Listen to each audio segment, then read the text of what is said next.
Salut à tous, c'est la Brute Aventure. Aujourd'hui on se retrouve pour une nouvelle vidéo. On est dans une chaîne montagneuse. Plus exactement, nous sommes dans des gorges. Alors je ne peux vous citer l'endroit. Si vous voulez savoir l'endroit, je vous invite à nous rejoindre sur Instagram. Les liens sont dans la description. Et à nous demander en message privé. On vous le donnera ou pas, ça dépend.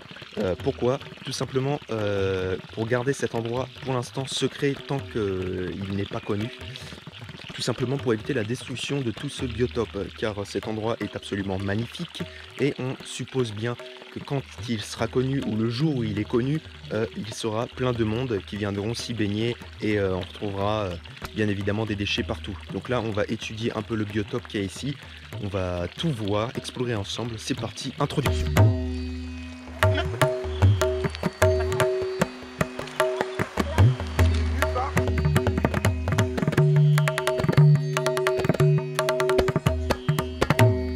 Disez-vous bien.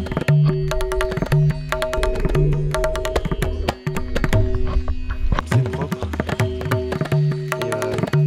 Et vous voyez là. Pour commencer ces explications. Alors, nous sommes dans des gorges. Ici, on retrouve dans le peu d'eau qu'il y a, on retrouve des poissons, on retrouve des petites truites, on retrouve des loches de rivière. Des loches franches plus exactement. Et comme vous pouvez le voir, on est sur une petite chaîne montagneuse. Je précise bien une petite chaîne montagneuse, si on peut appeler ça une montagne. Ça suit tout le long la chaîne. Donc ici on retrouve des grenouilles, des serpents, des lézards verts, des lézards des murailles, des lézards osselets, des grenouilles, les poissons, je vous l'ai déjà dit, et une multitude d'insectes et bien évidemment des oiseaux. Alors ici l'été, j'ai étudié cet endroit pendant à peu près un an.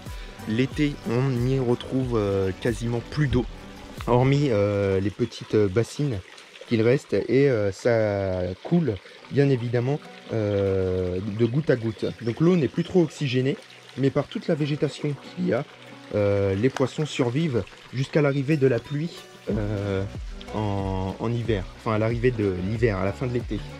Et ce qu'on peut voir, c'est que du coup, grâce à cette chaîne montagneuse, tous les végétaux, tous les sédiments, tout ça descend ici justement et reste bloqué dans l'eau, et après ça circule jusqu'en bas. Bon, bien évidemment, je vois qu'on a très peu de temps, avec le temps qui commence à tourner à l'orage, avec les chaleurs dans ce moment, on est en milieu d'après-midi. Donc on va commencer cette vidéo. C'était pour vous faire quelques explications pour que vous puissiez voir à peu près où l'on est et ce qu'on va faire.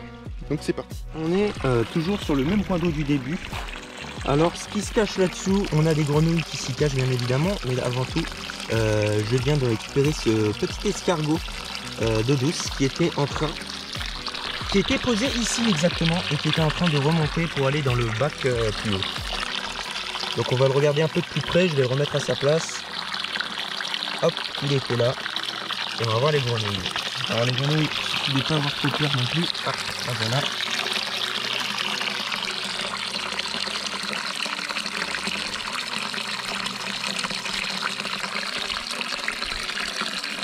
Elle est là. Donc on va aller l'observer un petit peu de plus près, donc je vais vous faire les images focus à l'appareil photo.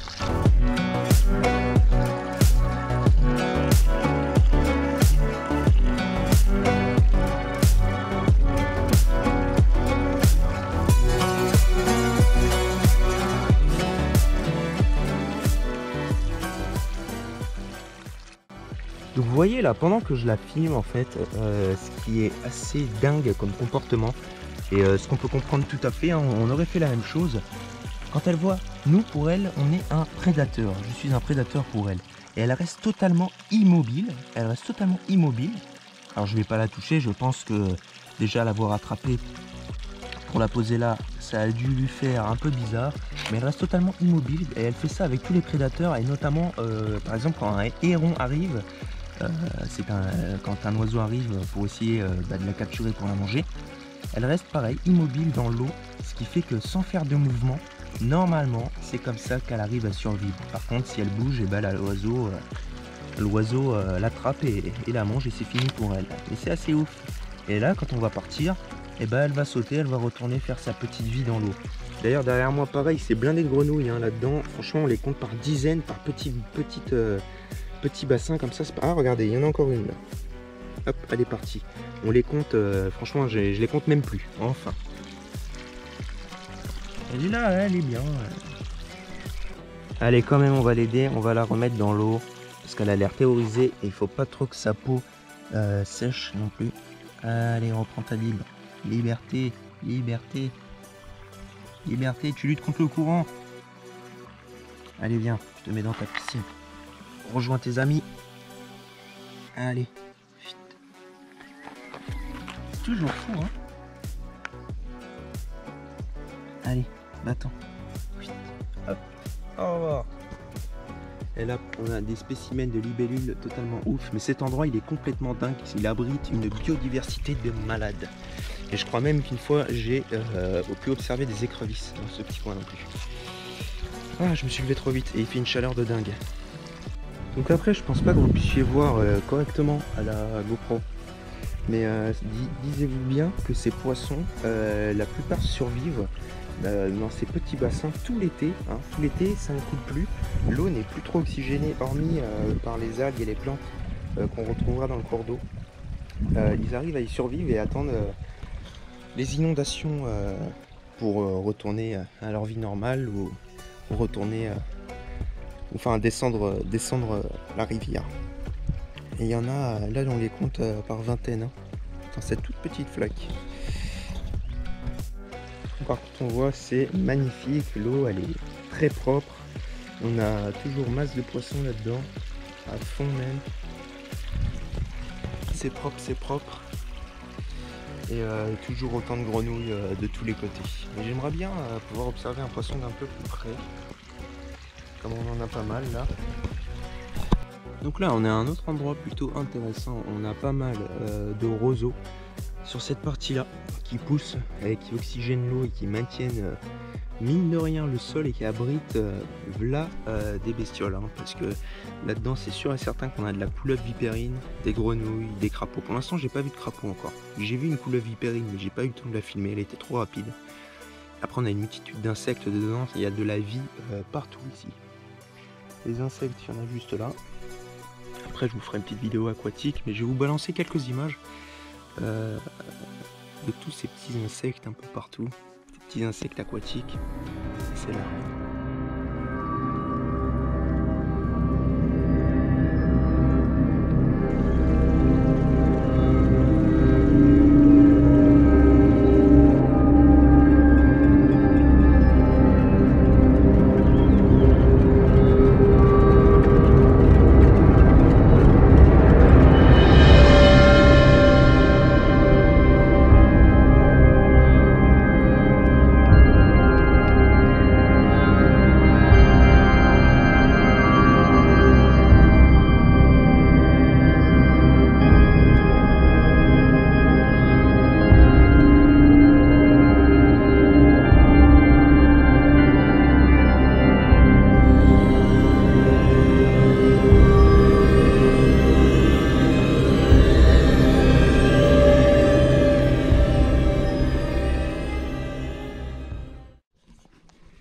Et c'est à nouveau moi, on a dû reprendre la vidéo car hier on a eu un orage et de la pluie. Du coup j'ai dû arrêter la vidéo et du coup on reprend là tout de suite. On est juste le lendemain, on reprend la vidéo. Et cette fois-ci on va plonger histoire d'explorer un peu ce qui se cache sous l'eau. C'est parti.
Bon, on a fini les petits plongeons, les potes.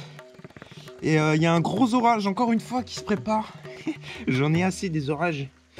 À chaque fois en ce moment que je pars faire une vidéo, je me mange un orage. On est toujours pour l'instant en début d'après-midi. Et là, je vais vous montrer un peu. Oh, c'est un orage passager, mais il vient de gronder très fort au-dessus de moi. Donc je vais essayer de finaliser ma vidéo quand même. Puis après, je pense qu'on va vite s'escamper. Parce que quand ça tombe pas pour rire. Bon, on était plutôt bien. On a dérangé un petit peu les poissons. On a fait des chouettes images. Après tout, faut bien faire la fête un peu.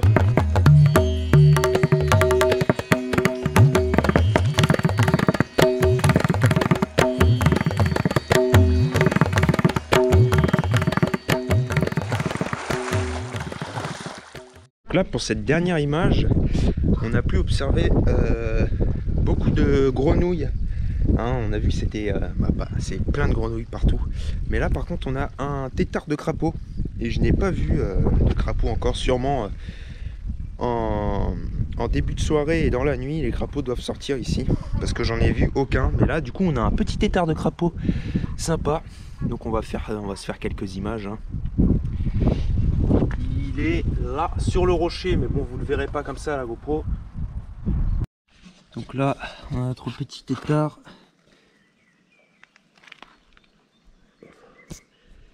Alors les tétards de crapaud, vous les reconnaîtrez, ils sont ils ont un genre de camouflage. Ils sont pas les tétards de grenouille en général. En métropole, ils sont tous noirs et assez petits.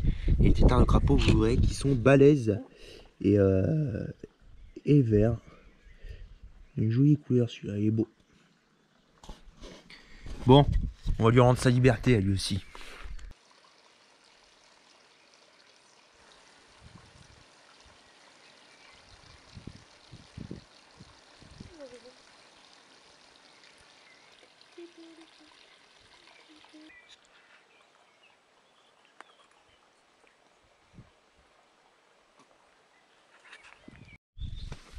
Bon, l'orage se rapproche fortement.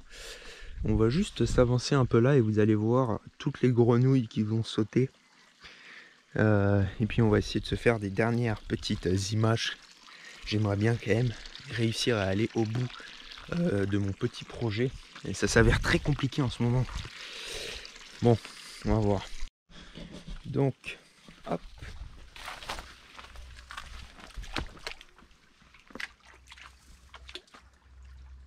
Ça saute de tous les côtés.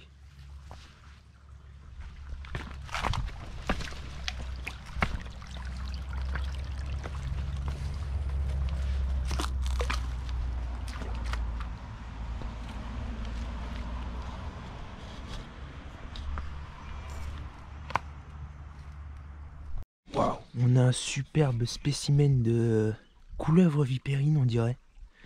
Dans l'eau juste là, je sais pas si vous arrivez à voir. On va essayer de la chipper à l'épuisette histoire de pouvoir la voir d'un peu plus près. Elle est magnifique. Oh, waouh.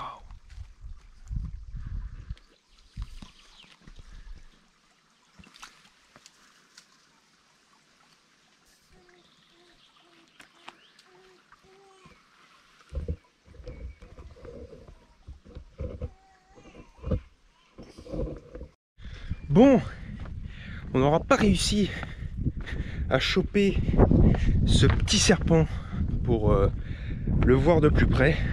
Désolé pour vous, mais ceci dit, il s'agissait d'une couleuvre vipérine.